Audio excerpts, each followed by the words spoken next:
Scary telling.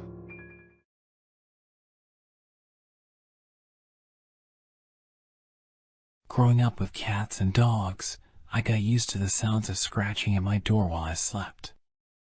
Now that I live alone, it is much more unsettling. I always keep my bedroom door closed at night because of the eerie feeling that someone might be watching me while I sleep. However, lately, the scratching sounds at my door have been more frequent, louder, and persistent. At first, I thought it might be a stray cat or raccoon trying to get in, but the sound was too irregular for that. It wasn't just one animal trying to get in, it was more like something was scratching at my door from the other side, something that had fingers. The first few nights, I tried to ignore it and went back to sleep. But the scratching sounds would always come back, and I couldn't shake off the feeling that something was trying to get into my room. I decided to investigate the next night when it happened again. I grabbed a flashlight and tiptoed towards the door, trying not to make any noise.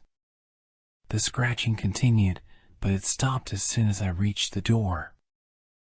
I slowly turned the doorknob and pushed the door open. My heart was pounding in my chest as I peered out into the dark hallway. There was no one there. The scratching had stopped, and there was no sign of anything out of the ordinary. I closed the door and went back to bed, trying to convince myself that it was just my imagination playing tricks on me. But the scratching sounds continued, and they only grew louder and more insistent with each passing night.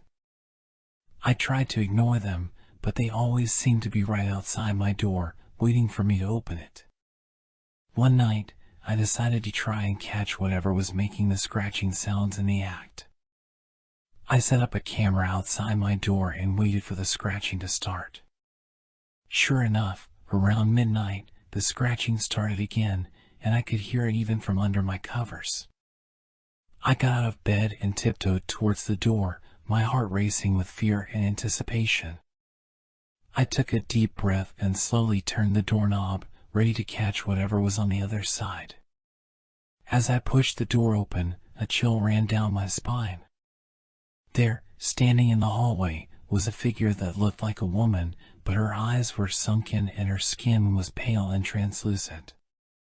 She had long, thin fingers that ended in sharp claws, and she was scratching at the door with them. I froze, unable to move or speak as the woman turned to face me. She opened her mouth to reveal a set of sharp teeth and let out a blood-curdling scream. I stumbled backward and fell to the ground, trying to get away from her. But the woman didn't follow me. She just stood there, scratching at the door and staring at me with her lifeless eyes. I crawled back into bed, too scared to move or even scream. The scratching continued all night, and I couldn't get a wink of sleep. The next morning, I checked the camera footage, but there was nothing there. It was just an empty hallway with the sound of scratching in the background. I couldn't explain what had happened, but I knew that I had to do something before it was too late. I spent the whole day trying to figure out what to do.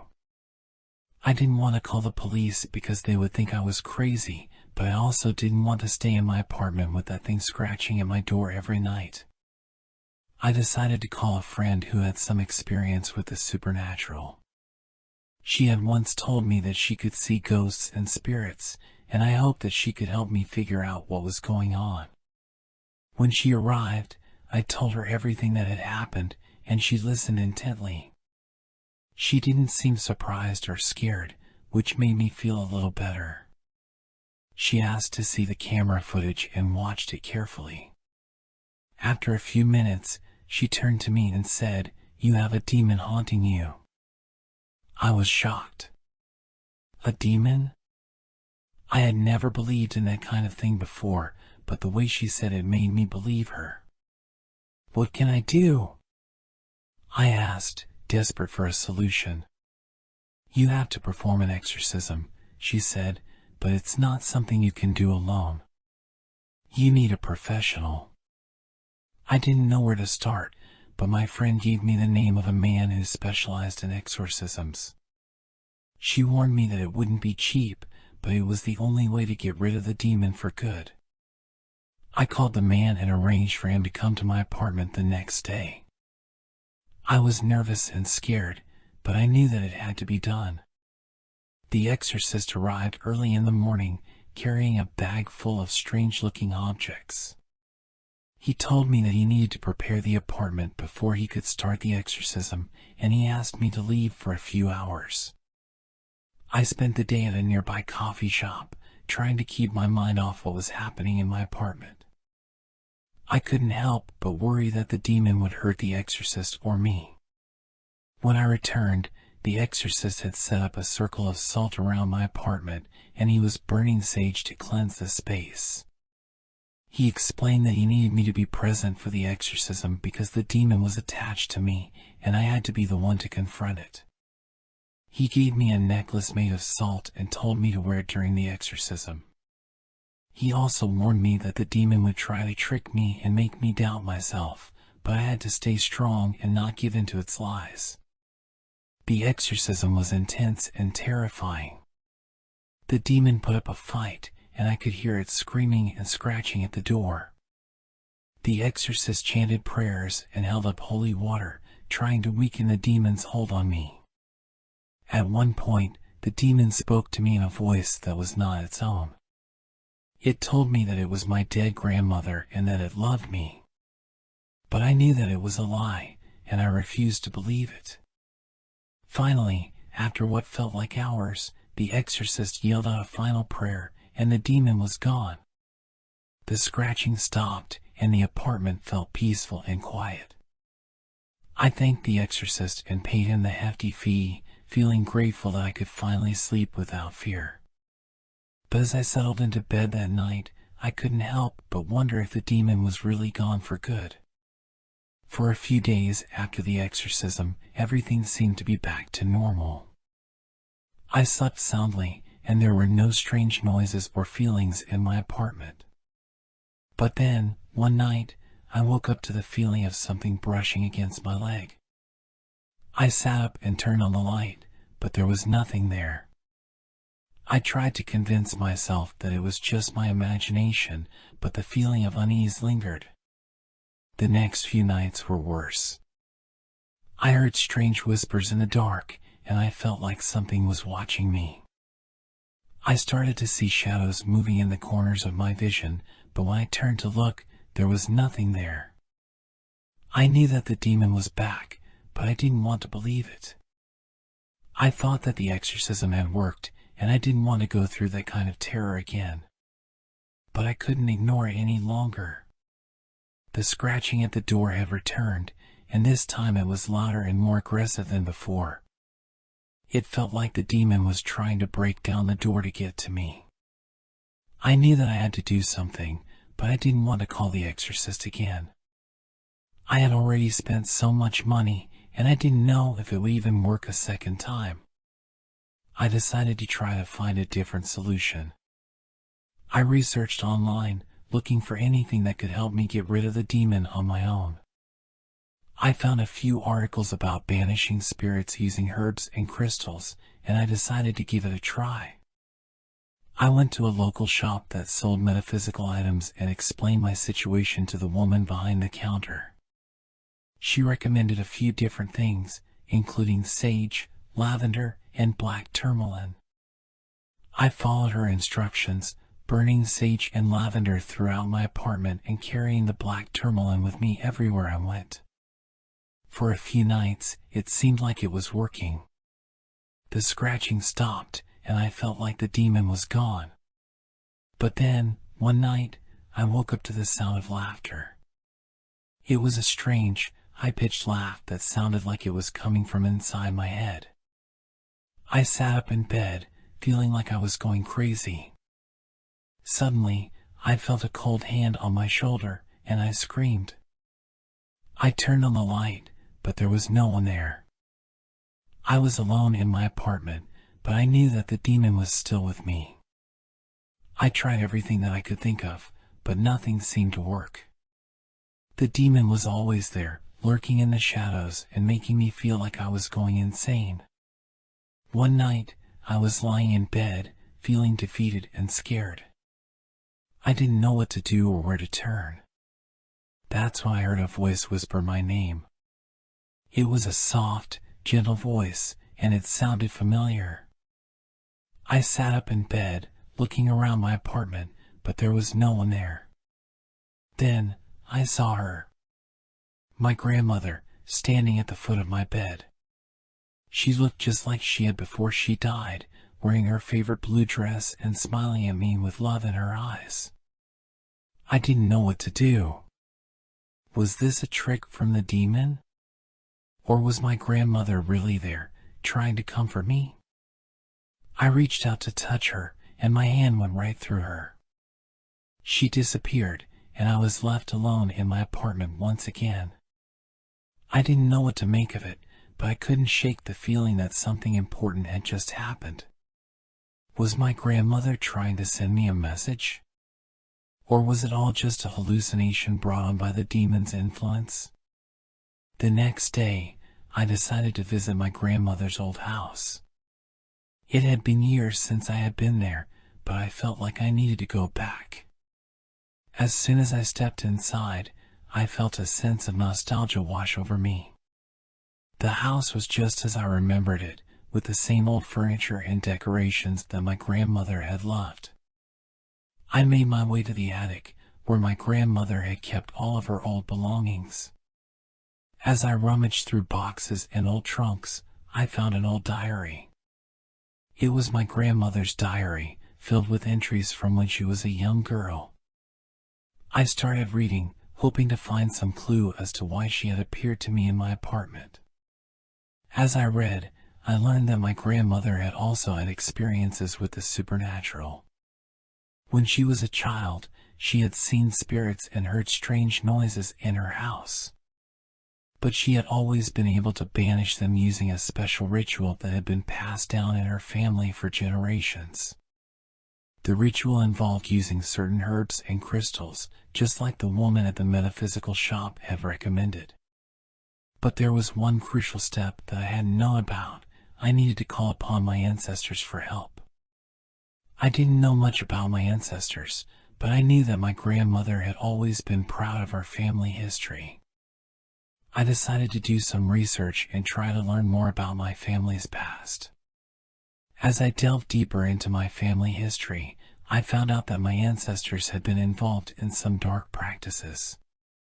They had been accused of witchcraft and had been persecuted for it. I was shocked by what I had uncovered, but I knew that I needed to use this knowledge to banish the demon once and for all. I gathered the herbs and crystals, lit candles, and set up a makeshift altar in my living room. I called upon my ancestors, asking for their help in banishing the demon from my apartment. I recited the incantation that my grandmother had written in her diary, and I felt a surge of energy in the room. Suddenly, the demon appeared before me.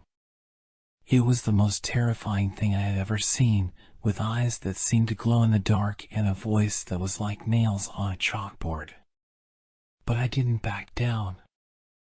I stood my ground and recited the incantation, pouring all of my energy into banishing the demon. As I finished the incantation, the demon let out a blood-curdling scream and disappeared in a puff of smoke. I collapsed to the floor, exhausted but relieved. For the first time in months, I felt at peace. The scratching had stopped, the shadows had disappeared, and the whispers had faded away. I knew that I had finally banished the demon for good, but I also knew that I would never forget what I had been through. The experience had changed me, and I would always be wary of the supernatural forces that lurked in the shadows. But for now, I was just happy to be free of the demon's grasp. I gathered up the herbs and crystals, blew out the candles, and went to bed, feeling more relaxed than I had in months. As I drifted off to sleep, I couldn't help but think about my grandmother. Was it really her that had appeared to me in my apartment, trying to guide me towards the solution? Or was it just a figment of my imagination, brought on by the demon's influence? I didn't know for sure, but I knew that I would always be grateful to her. She had taught me the power of family and the importance of never giving up, even in the face of the unknown. And as I drifted off to sleep, I felt a sense of peace wash over me. I knew that I had finally defeated the demon and that I could move on with my life. But as the days passed, I began to realize that things were not quite as they seemed. Despite my best efforts, the scratching at my door returned, and the shadows seemed to grow darker once again. I tried to ignore it at first, convincing myself that it was just my imagination. But as the days turned into weeks, I knew that I could no longer deny the truth. The demon had returned. I was at a loss as to what to do. I had followed the ritual exactly as my grandmother had written it, and I had poured all of my energy into banishing the demon. Why had it come back? As I pondered this, I began to notice something strange. Whenever the scratching at my door started, my cats would become agitated. They would hiss and arch their backs, as if they could sense something that I could not. I started to wonder if the demon was using my cats to get to me. But how was that possible? Could a demon really possess animals like that?